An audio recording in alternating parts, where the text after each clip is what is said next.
Hello there, my friends. This is Craig, and welcome to my channel, The Atheist Experiment.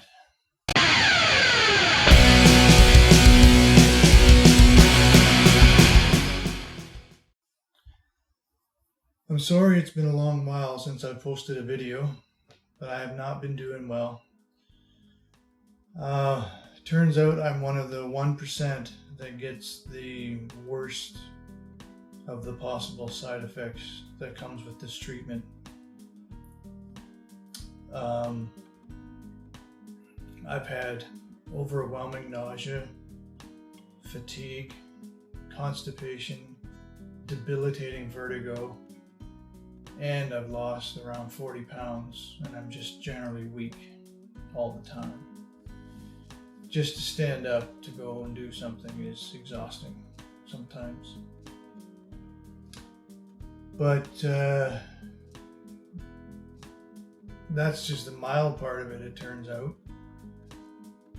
I've been rushed to the hospital twice by ambulance.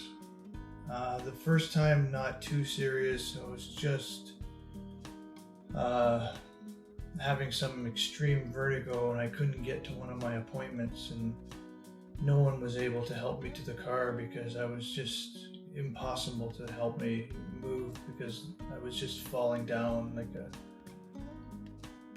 like a newly born deer, baby deer, fawn. And so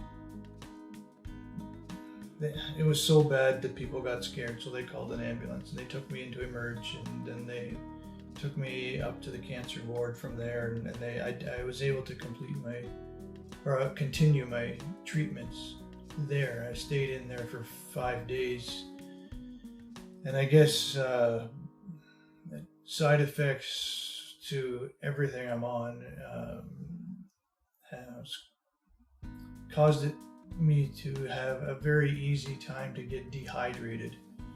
So I was getting hydrated while I was in the hospital on IV and on fluids all day, every day for the 5 days I was in. Then I got released to go home for the weekend, and still wasn't doing very well. A lot of vertigo, a lot of nausea, headaches, constant headache that never went away. And then I got through that week of treatments, and then I was getting close to my last treatment, and on the following weekend, Saturday night I believe, I had an attack in bed about 2 o'clock in the morning, and I didn't know what it was. I didn't recognize that kind of feeling before. I thought I had pulled a muscle in my back when I turned over in bed, and it was causing it to be hard to breathe. Because anyone who's ever had a pulled muscle in their back knows that when you take a breath in, that it hurts that muscle that's affected. But and I thought this was just a very intense version of that at first. But so it got really bad, and I was taking very shallow, short breaths because I couldn't breathe very deeply without having excruciating pain. And so the ambulance got called again. My partner called the ambulance. The ambulance came and picked me up, and I was in a lot of pain, wasn't doing well.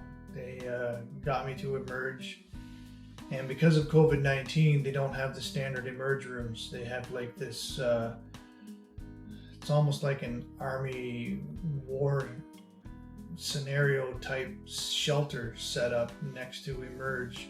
It's all tarped and duct taped together, and that's where they took me into.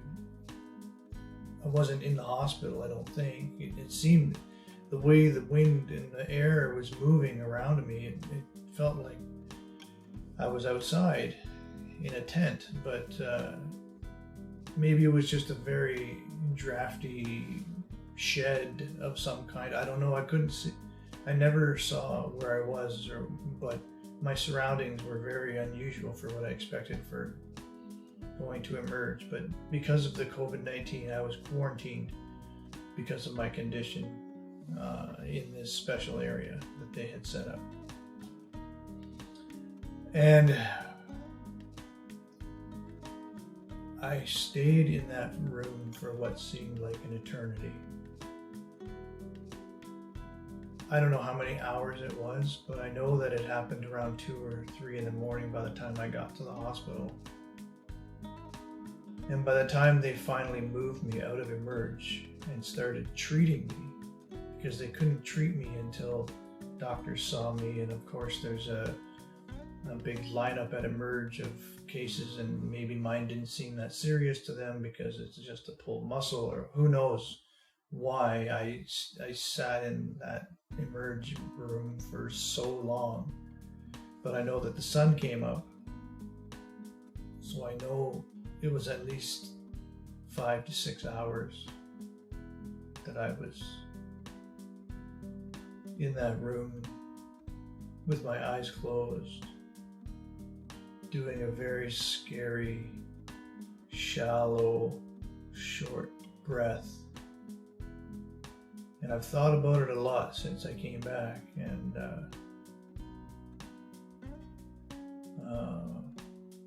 I was dying. And I was really, really scared for that time period. I was scared for more than that time period, but I mean, it was pretty intense for those few hours and the following 2.5 days.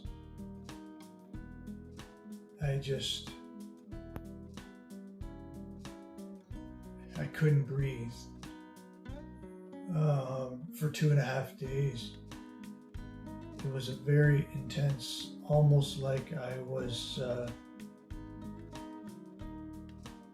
in a deep, deep meditation, focused on doing those very short, shallow breaths, knowing exactly where I could stop when I breathe in before the pain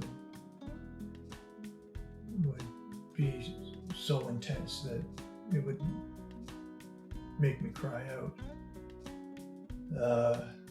But it was really scary in those moments. And the only thing I could maybe put an analogy to it would be if I said,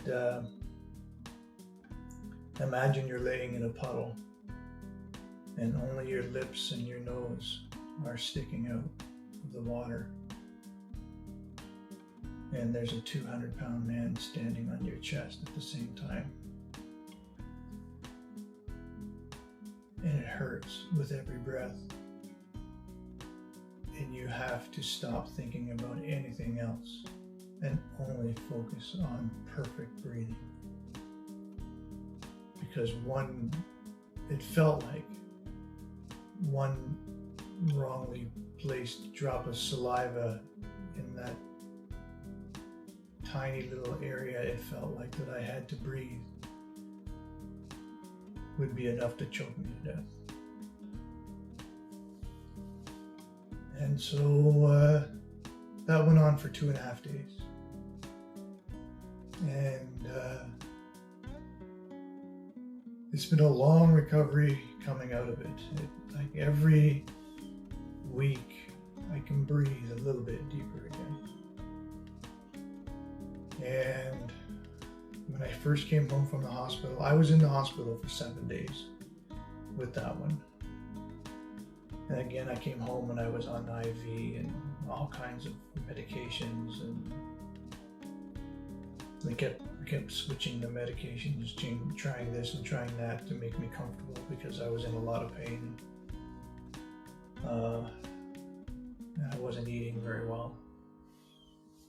So I was weak, undernourished, underhydrated, dehydrated.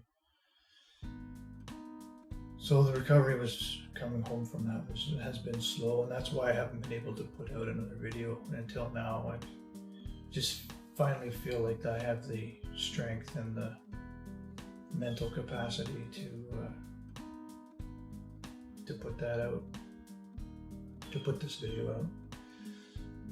So I want to go back and talk to you about a experience that I had during that first few hours when I thought I was going to die. And I couldn't get a breath, a sufficient breath. There was a moment, it probably lasted 60 seconds. It was a very short time. There was a moment there where I really wished I had a God to pray to.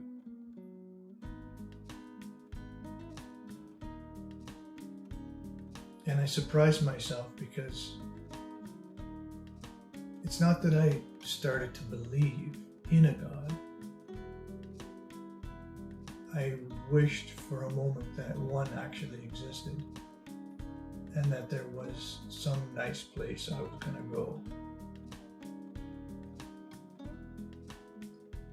But it didn't take long for me to flush that out of my mind and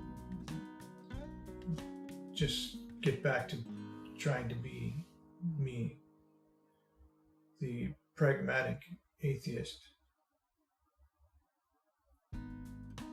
But I can certainly empathize with anyone who might change their mind in a moment like that and decide they do believe.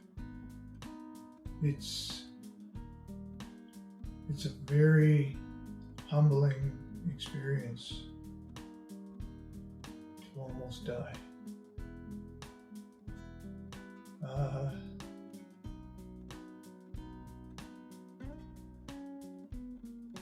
So I know I'm a militant atheist, and I think that religion is evil. But for those that can't let go, I get it.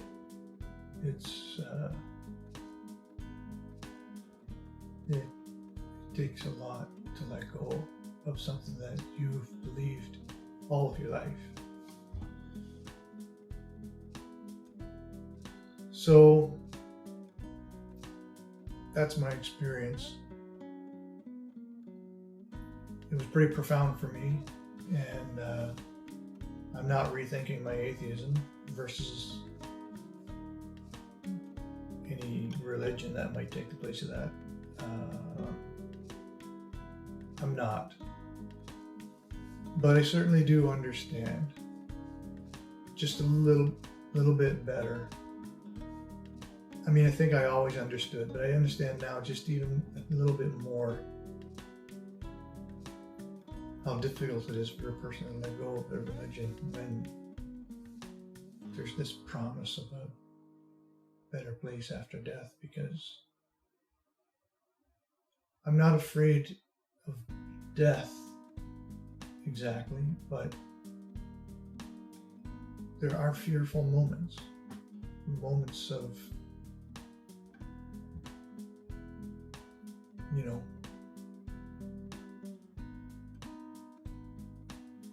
retrospective thoughts you have in those moments.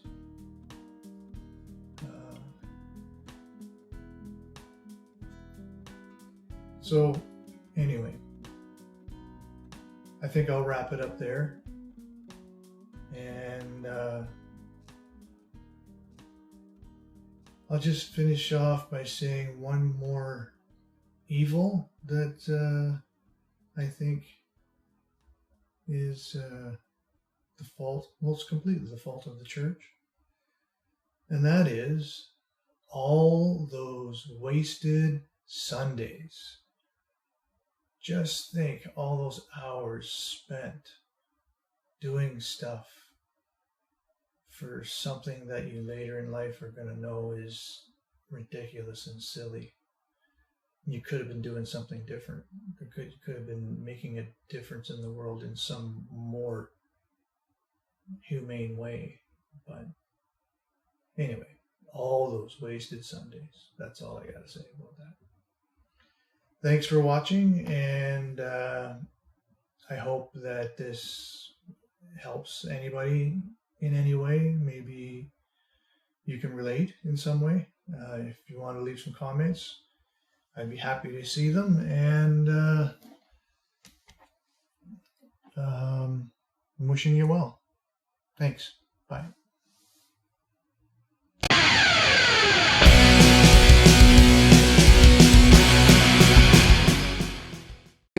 Hey there, my friends. If you enjoy my videos and you would like to see more, subscribe. And don't forget to scroll down and hit the little bell so you can get notifications. I will be putting out a video every Sunday evening, and if you like it, hit the like button. And if you don't like it, hit the dislike button. Also, leave a comment and let me know what you think. Catch you next time, and have a great week.